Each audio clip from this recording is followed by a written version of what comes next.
Hola, muy buenas tardes. Qué gusto poderles saludar por este medio virtual.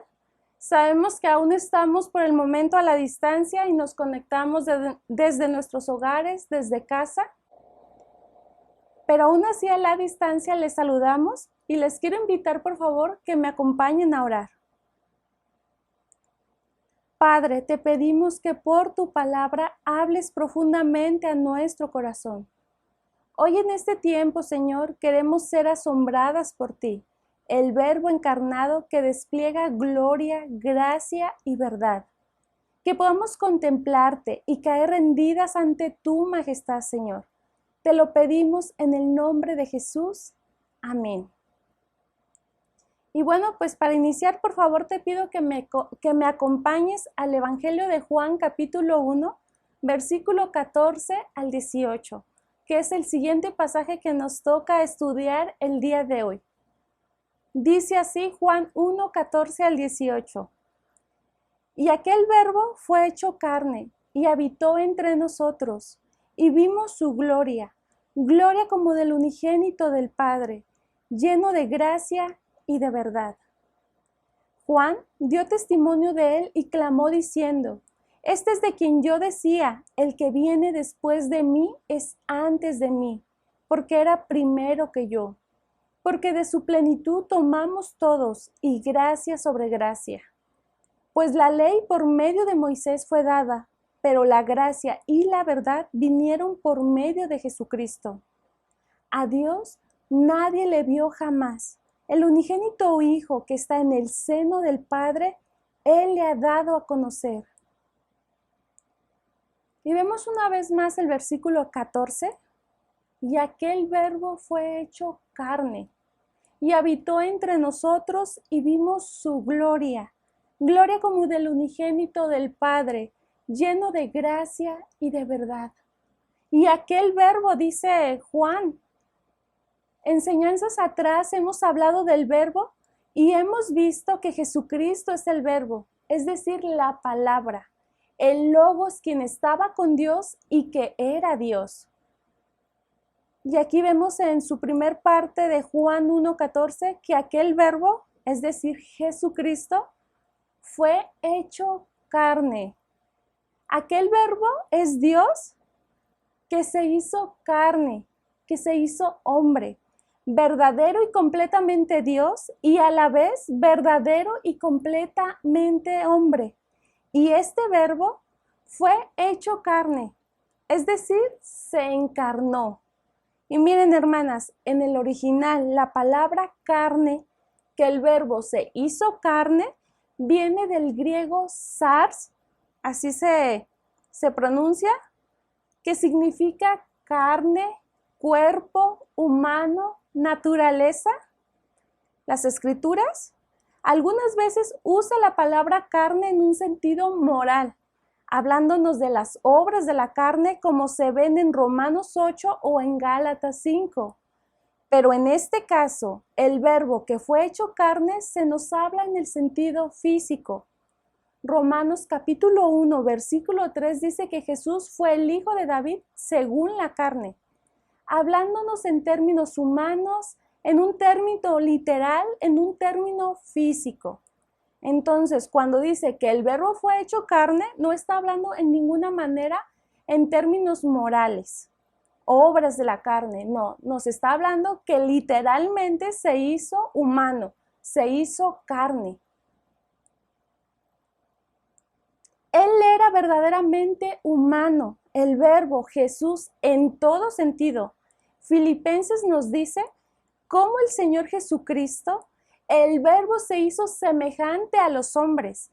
En el capítulo 2, versículos 6 y 8 de aquí de Filipenses nos los dice que el cual, él siendo en forma de Dios, no estimó el ser igual a Dios como cosa a que aferrarse, sino que se despojó a sí mismo, tomando forma de siervo, hecho semejante a los hombres, y estando en la condición de hombre, se humilló a sí mismo, haciéndose obediente hasta la muerte y muerte de cruz.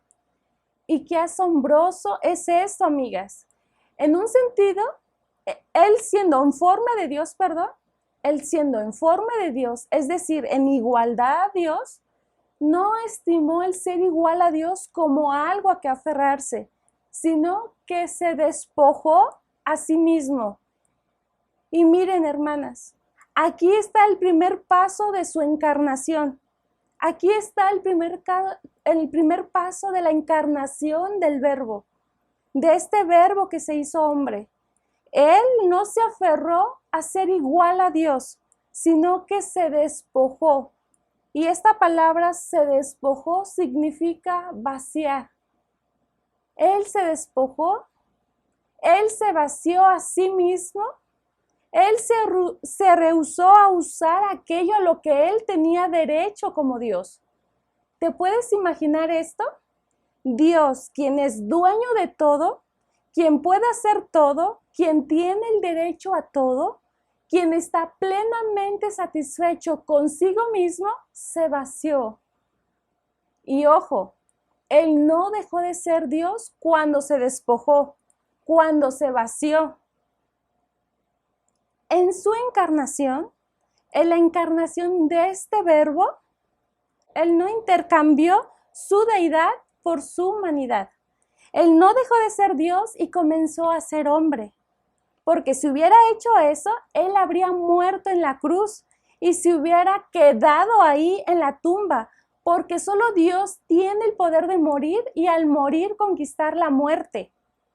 Él nunca intercambió su naturaleza divina por la humana, de ninguna manera. Inclusive, mientras que estaba colgado en la cruz en medio de su sufrimiento, inclusive en los momentos cuando Él estaba bajo el juicio de Dios su Padre, inclusive cuando Él estaba llevando el peso del pecado y la ira de Dios en contra de nosotros o en contra de ese pecado, Él no cesó, ni siquiera por una milésima de segundo de ser el Dios poderoso mientras estaba en la carne colgada en esa cruz, sino que Él se despojó. Pero Él se despojó no a su divinidad, más bien Él nos demandó sus derechos como Dios. Él hizo a un lado sus prerrogativas, sus derechos, sus privilegios. El ser igual a Dios no lo llevó a Él a llenarse de sí mismo, de estos privilegios que goza como Dios, sino a vaciarse, a negarse. Eso es lo que hizo en su encarnación. Se despojó, se vació. Él se despojó de su gloria celestial. Cuando Él estaba cara a cara con Dios, Él se despojó de su gloria por el lodo de esta tierra. Él se vació de la adoración de los ángeles por los vituperios de los hombres. Él rindió todo el brillo de las glorias del cielo por la prisión oscura en la que Él fue guardado antes de su muerte. Sí, Él se vació de su gloria en ese sentido. También Él se despojó de su propia voluntad y Él se sometió a sí mismo y Él fue obediente hasta la muerte y muerte de cruz. En el huerto, Él dijo, no se haga mi voluntad. Él se despojó a su voluntad. Él hizo a un lado el uso voluntario de sus atributos. ¿Dejó de ser omnisciente Dios? No. ¿Dejó de ser omnipresente? No. ¿Dejó de ser el Dios incambiable? No. Él no dejó de ser nada de lo que Él es como Dios. Él simplemente no usó esos atributos porque se negó despojándose a sí mismo, vaciándose. En su despojo, en su encarnación, hermanas, tuvo que tomar prestado un lugar donde nacer. Y no era un lugar importante. Él tuvo que tomar prestado un lugar en donde colocar su cabeza. Ni siquiera tenía hogar. Muchas noches Él durmió en el monte de los olivos. Él tuvo que tomar prestado una barca para cruzar el pequeño mar de Galilea. Él tuvo que tomar prestado un barco para predicar de Él mismo. Él tuvo que tomar prestado un animal para entrar a la ciudad cuando estaba siendo recibido de una manera triunfal. Él tuvo que tomar prestado un lugar para la Pascua, un aposento para la Pascua porque ni siquiera tenía una casa en Jerusalén. Él tuvo que tomar prestado una tumba para ser sepultado.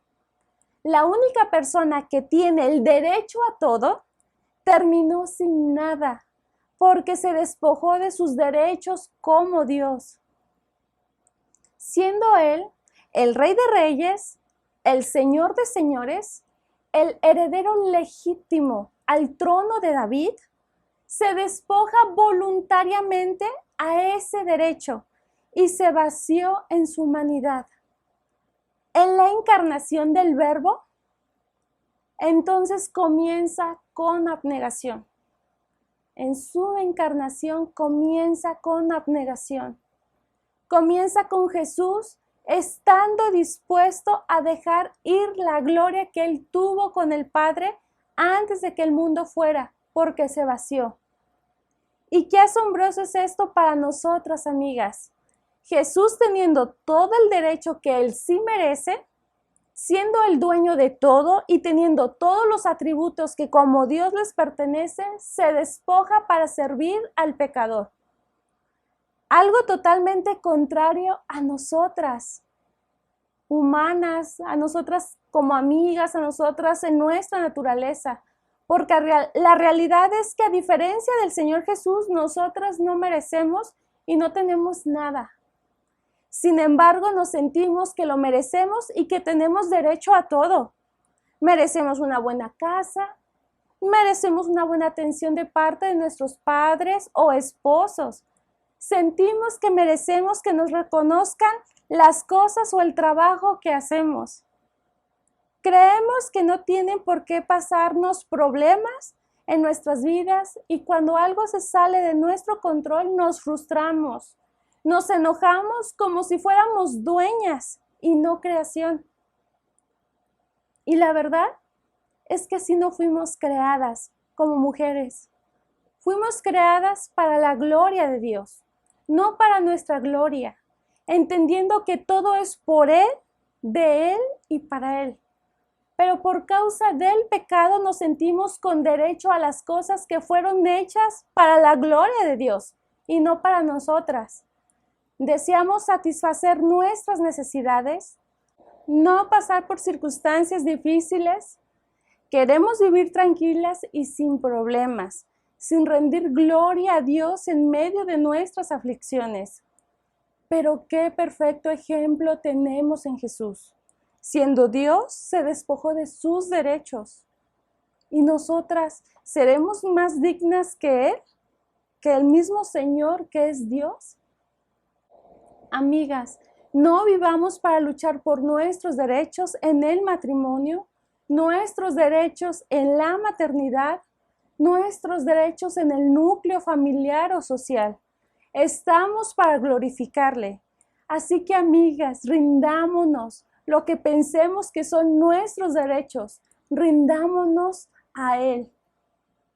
Y continuando con el pasaje de Juan 1:14, continúa diciendo, y aquel verbo, Dios, Jesús, fue hecho carne, en físico, no moral, y habitó entre nosotros.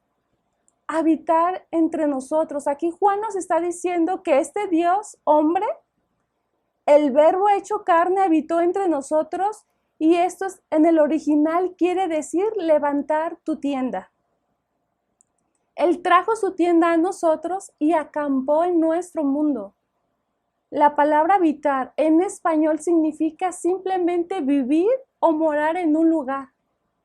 Entonces, cuando nosotros leemos en la Biblia que el verbo fue hecho carne y habitó entre nosotros, estamos entendiendo que Juan está diciendo que el verbo cambió de residencia. Antes estaba en los cielos, pero ahora por un lapso de 33 años decidió vivir en la tierra. ¿Y qué declaración tan más asombrosa es esta? Que el Dios de gloria haya condescendido a habitar en este mundo como uno de nosotros, de nosotras. Él puso su tabernáculo para habitar y morar entre nosotros. Él tomó forma de un hombre, se encarnó, se despojó a sí mismo y vino a hacerse uno con nosotros.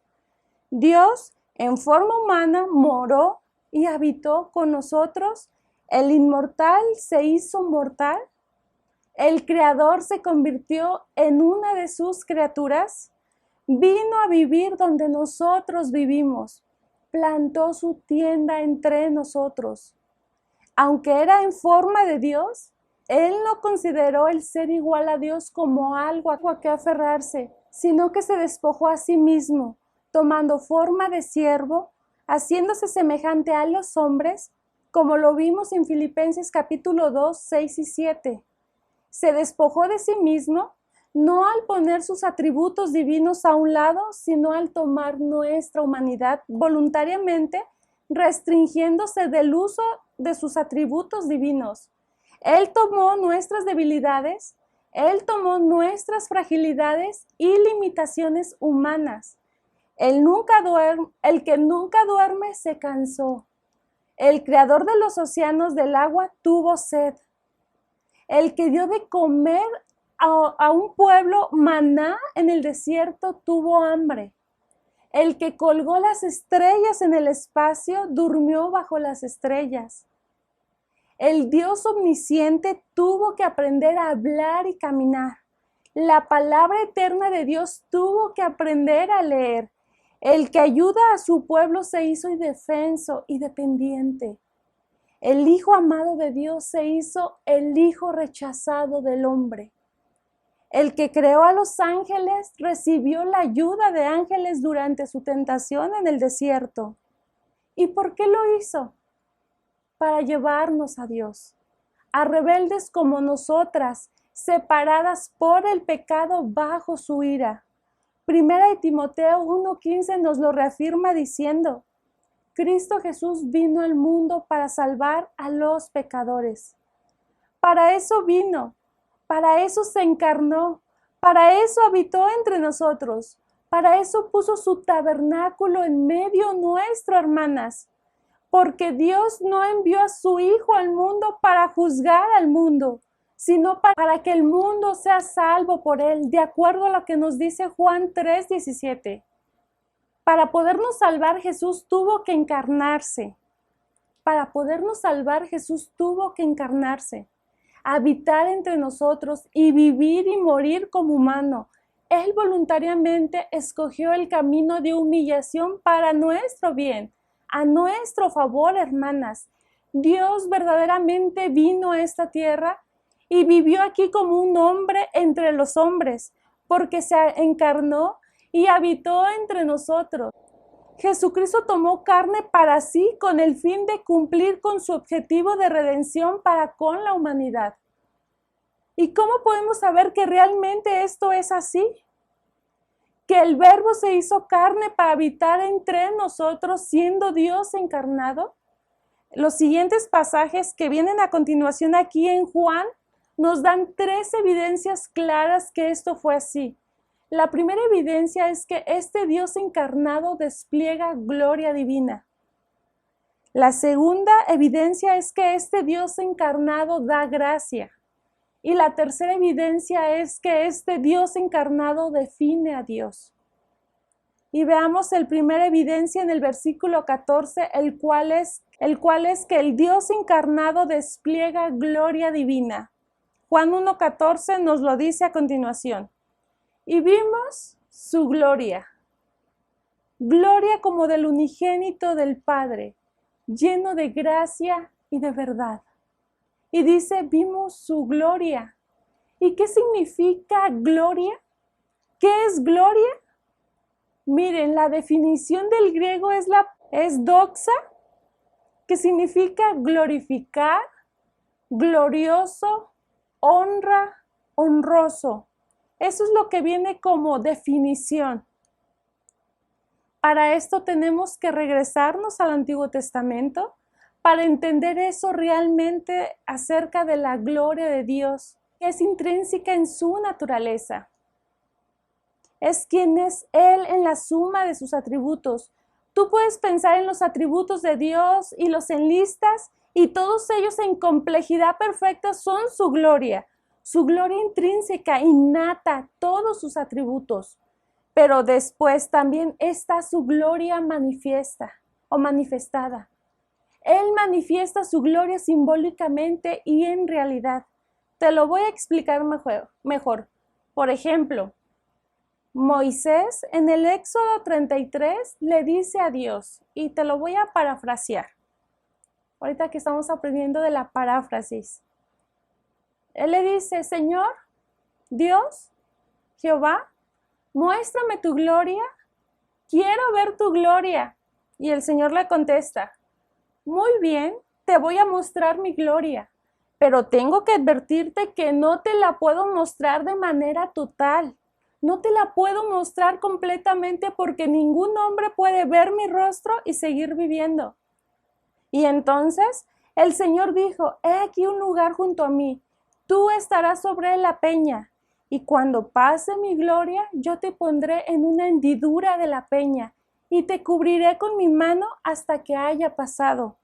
Después apartaré mi mano y verás mis espaldas, mas no verás mi rostro, porque si ves mi gloria plena, serás incinerado en un milisegundo. Es lo que estaba diciendo Dios. Y yo me pregunto, ¿qué tipo de gloria es esta? ¿Qué es esto? ¿Qué es la naturaleza de Dios, la esencia de Dios?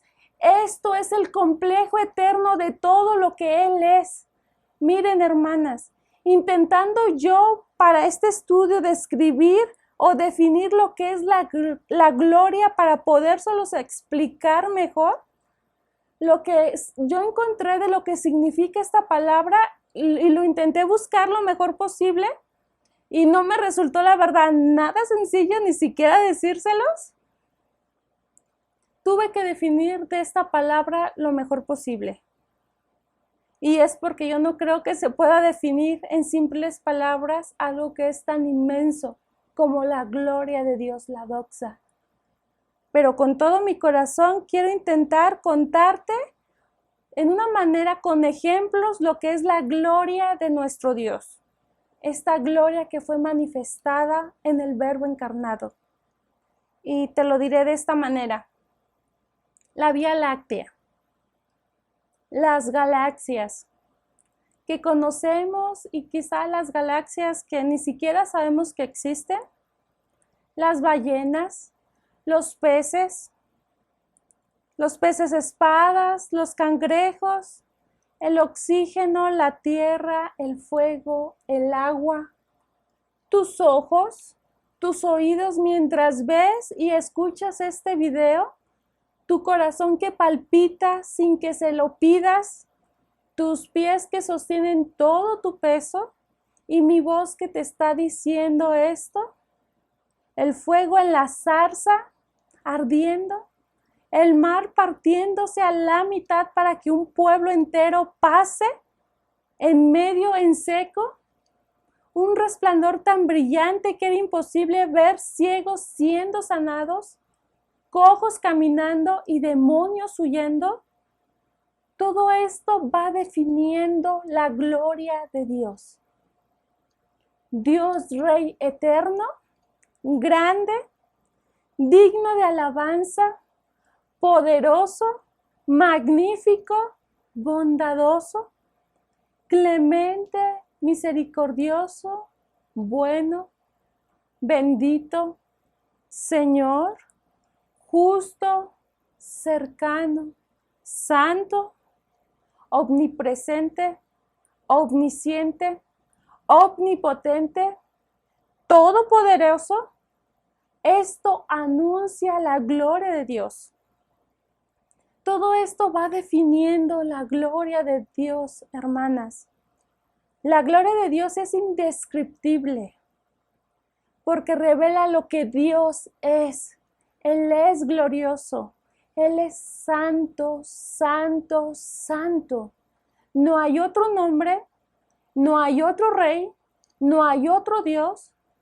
Solo es su nombre, solo es el rey y solo hay un Dios. Con sus palabras formó el universo. ¿Has pensado en eso? Mi voz y tu voz no pueden crear nada. Él es glorioso.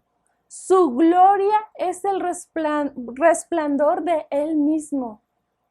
Y ahora vemos a este Dios glorioso por sí mismo, completo y perfecto, haciéndose hombre, habitando entre nosotros, decidiendo salvar a sus criaturas rebeldes de las consecuencias que se merecían por medio de Cristo, su Hijo, a quien constituyó heredero de todas las cosas, por medio de quien hizo también el universo. Él es el resplandor de su gloria y la expresión exacta de su naturaleza. Hebreos capítulo 1, 2 y 3 nos dice que Jesús es la representación exacta de su gloria. Su muerte en la cruz es primordialmente para traer más gloria al evidenciar sus atributos que están siendo desplegados. Cada gota de sangre que gritaba de gracia, poder, misericordia y amor anunciaban la gloria de Dios, definiéndolo quién es Él.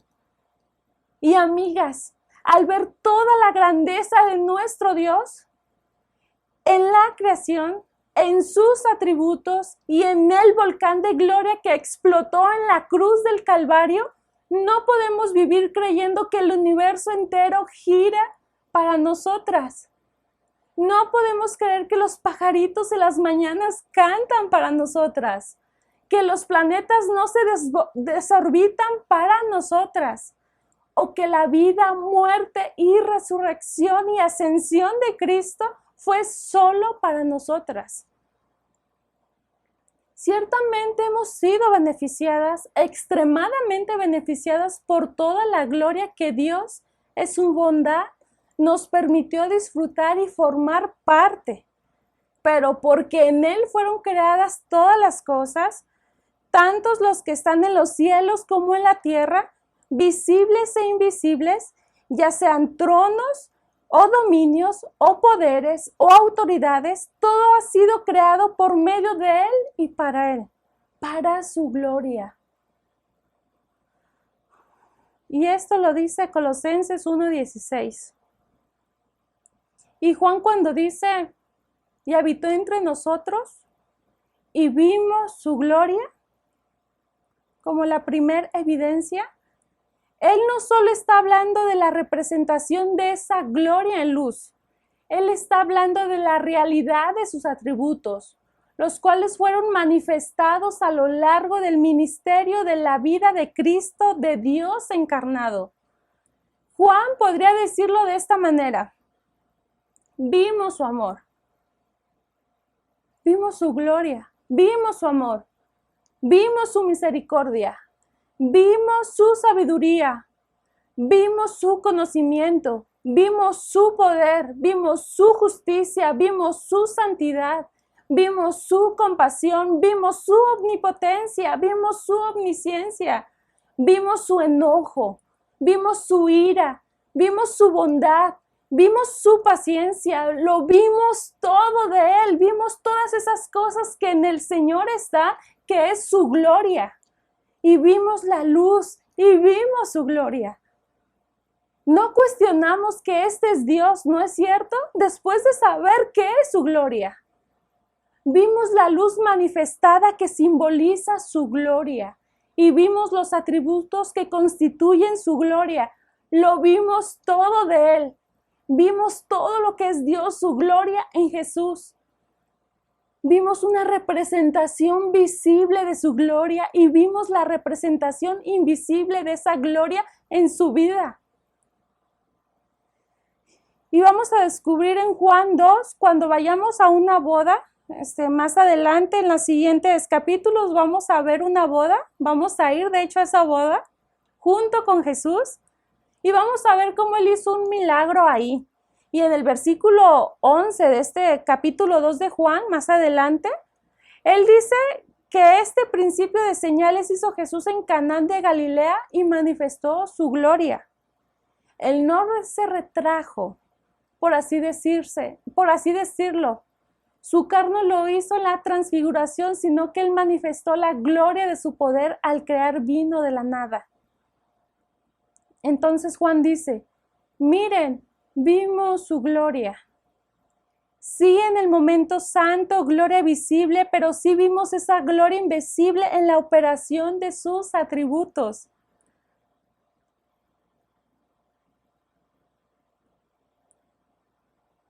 Entonces, cuando le preguntas a Juan si Jesús es Dios, el Dios hombre, Dios en carne humana, Juan te va a decir sí. Sí es porque vi su gloria, porque vimos su gloria. Ahora, para continuar con nuestras evidencias de que Dios se encarnó, nos encontramos con la segunda evidencia, la cual es, bueno, recuerdan que la primera fue que el Dios encarnado despliega gloria divina. Y la segunda evidencia lo encontramos al final de ese versículo 14 y versículos 15 al 17. Y dice así, y aquel verbo fue hecho carne y habitó entre nosotros y vimos su gloria, gloria como del unigénito del Padre, lleno de gracia y de verdad. Juan dio testimonios de él y clamó diciendo, este es de quien yo decía, el que viene después de mí es antes de mí porque era primero que yo. Porque de su plenitud tomamos todos y gracia sobre gracia. Pues la ley por medio de Moisés fue dado, pero la gracia y la verdad vinieron por medio de Jesucristo. El Dios encarnado da gracia como segunda evidencia. Y esa es la segunda evidencia, es que el Dios que se encarna da gracia. No solamente el Dios que se encarna se muestra, se manifiesta gloria divina, sino que da gracia. Manifiesta la gloria que es de Dios y también da gracia. Dice, lleno de gracia y de verdad, Juan 1:14. Y qué interesante es esta palabra, lleno de gracia y de verdad. No es a medias, no es a fracciones, no es incompleto, sino lleno de gracia y verdad. Entonces vemos aquí en el relato de nuestro pasaje central que Juan el apóstol cita a Juan el Bautista y dice, Juan dio testimonio de él y clamó diciendo, este es de quien yo decía, el que viene después de mí es antes de mí porque era primero que yo. ¿Cómo puede alguien que viene después de mí estar antes de mí? Juan dice que él vino después de mí, él nació después de mí. Elizabeth estaba embarazada con Juan el Bautista antes de que María estuviera embarazada y esperando a Jesús. Juan nació primero y Juan dice que él nació después de mí y fue antes de mí. Este lenguaje aquí, los verbos aquí indican que este fue el patrón constante de Juan el Bautista. Es decir, esto es lo que él siempre estaba diciendo. El que viene detrás de mí, el que viene después de mí, es antes de mí y tiene un rango mayor que el mío. Porque él ya era antes de mí. Ese era el patrón que Juan el Bautista tenía en su anunciar. Y luego nos sigue diciendo en el versículo 16, porque de su plenitud tomamos todos y gracia sobre gracia. Pues la ley por medio de Moisés fue dada, pero la gracia y la verdad vinieron por medio de Jesucristo. Y saben, estamos tan contentas de ser libradas de la ley, ¿no es cierto? Y trajo gracia, y la gracia vino a través de Cristo. Entonces Él despliega su gloria, da gracia, y esta es la evidencia de su deidad. Él está lleno de gracia y verdad. Él está lleno. En el versículo 16 nos dice, y de su plenitud tomamos todos. Y después lo ilustra diciendo en el griego, gracia tras gracia, es decir, gracia en lugar de gracia. Eso es lo que es. Es simplemente un almacén interminable que nunca se acaba de gracia sobre gracia sobre gracia. Y me encanta que la preposición después de gracia tras gracia hay más gracia que llena el vacío. Nunca se disminuye la gracia. hemos recibido la plenitud de la gracia que Él posee. Romanos 5, Pablo dice, y esta gracia permanecemos, vivimos, aquí es donde existimos. La gracia viene constantemente a nosotras porque hemos creído la verdad del Evangelio y no recibimos una pequeña cantidad de gracia. No sé si usted recuerda, el apóstol Pablo estaba preocupado por su aguijón en la carne. Y no sé si ustedes recuerdan lo que el Señor le dijo. Él le dijo, bástate mi gracia, ¿verdad? Bástate mi gracia. Es una reserva que nunca se te va a acabar, Pablo. También leemos en Hebreos que dice, acercaos al trono de la gracia. Y esta reserva nunca va a disminuir. Siempre hay gracia para todas las necesidades que puedas tener. Yo no sé cuál es tu necesidad, amiga, hermana, mujer. No sé cuál es tu necesidad, cuál es tu situación, cuál es tu problema. Ante todas estas cosas vas a encontrar gracia de Dios. Yo lo que veo a la luz de estos versículos es que Dios se encarnó, que habitó entre nosotros, que vimos su gloria, que estaba lleno de gracia, y como sabemos esto, porque hoy en día estamos viviendo en una esfera de la gracia. Te lo voy a explicar. ¿Por qué la gracia de Dios sigue derramándose hasta el día de hoy, día con día, en cualquier situación que estemos viviendo? Todo lo que conocíamos bajo la ley eran amenazas y advertencias de muerte. Eso era nuestra sentencia o nuestra situación antes de experimentar la gracia salvadora de nuestro Señor Jesucristo. Había juicio contra nosotras, pero viene Cristo. Y esa gracia es en lugar de la gracia y en lugar de la gracia. Y al final del versículo 17 nos dice que la gracia y la verdad vinieron por medio de Jesucristo. Claramente nos dice que este Dios encarnado es Jesucristo, el prometido desde el Antiguo Testamento. Cristo vino y pagó en la cruz. Y la palabra vinieron significa del griego convertirse. Podríamos leer de esta manera, la gracia y la verdad fueron a través de Jesucristo. Entonces, ¿hubo gracia antes de Jesucristo? Si la gracia y la verdad vinieron por medio de Jesucristo que se hizo carne. Y la respuesta es sí. Dios, que sabía que el Cordero fue inmolado desde la fundación del mundo, estaba aplicando la gracia que aún no había sido encarnada. La gracia que Cristo exhibió y compró en la cruz se extendió de tal manera hacia atrás y también se extendió de tal manera hacia adelante. La gracia que Cristo mostró y compró en la cruz se extiende tanto hacia atrás como también se extiende hacia adelante.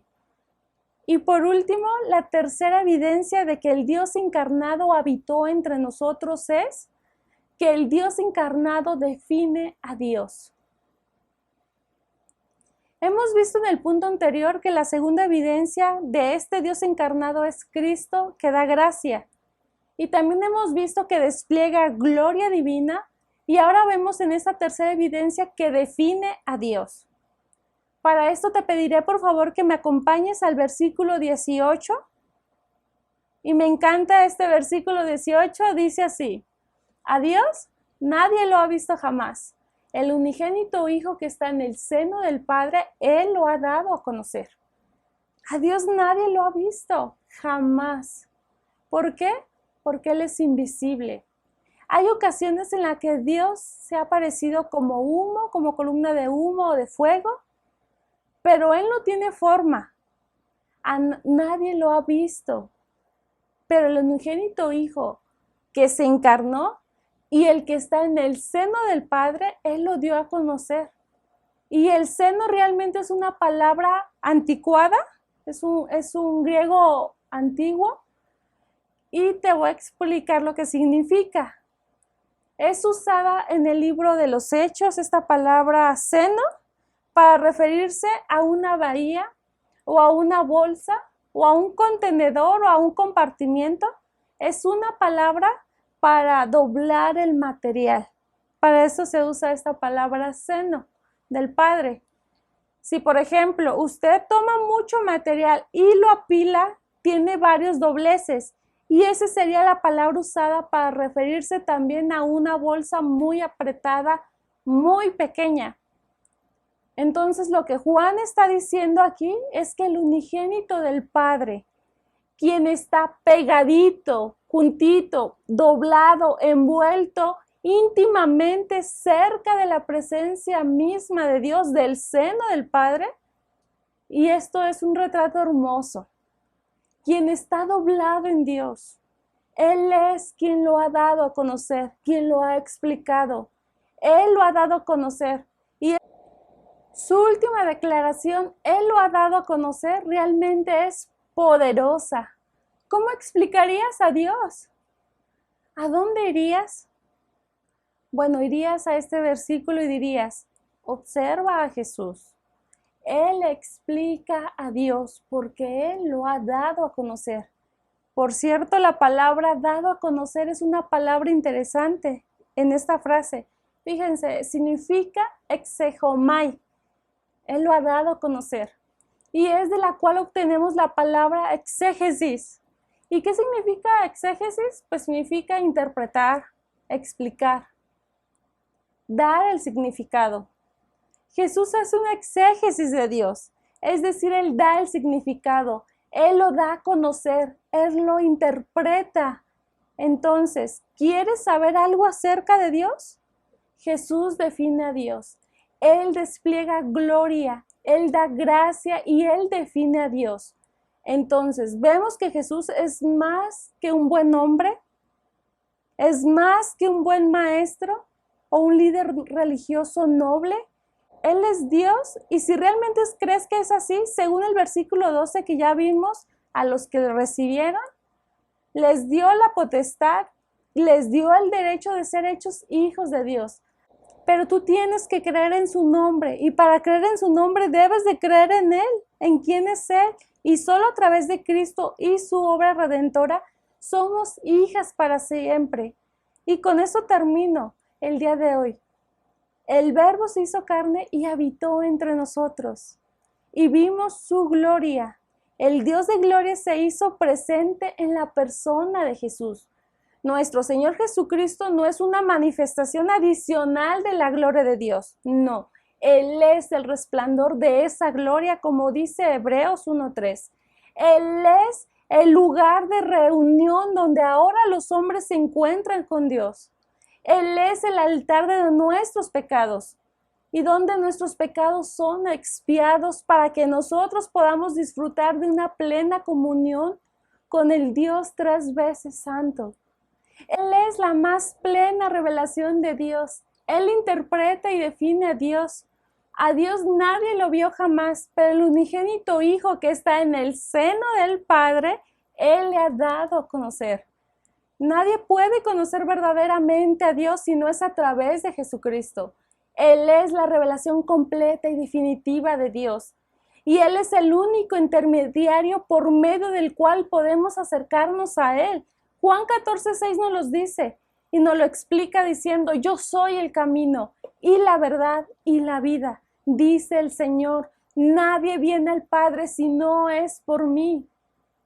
Seguramente fue fascinante para los judíos en el Antiguo Testamento ver la gloria de Dios aparecer en el tabernáculo y en el templo, como lo vimos en las lecciones pasadas de esta serie, o ver las espaldas del Señor como lo vio Moisés. Pero no hay comparación alguna de la gloria de Dios manifestada en Jesús. Él es el unigénito del Padre, el Hijo incomparable, el único en su clase.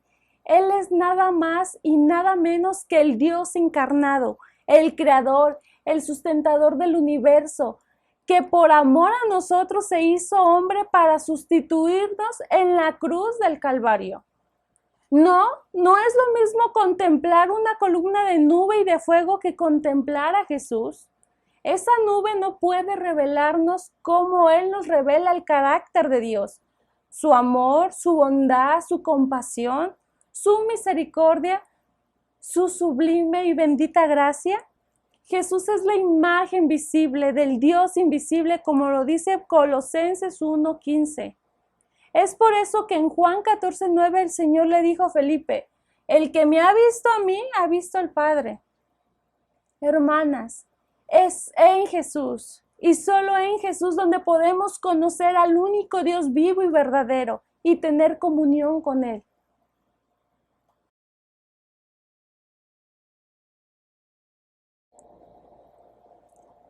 Padre, de nuevo estamos agradecidos por lo claro y sin embargo lo profundo que es tu palabra. Y te agradecemos por el tesoro de cada versículo, cada frase que es para nosotras. Nos sentimos como que hemos avanzado demasiado rápido.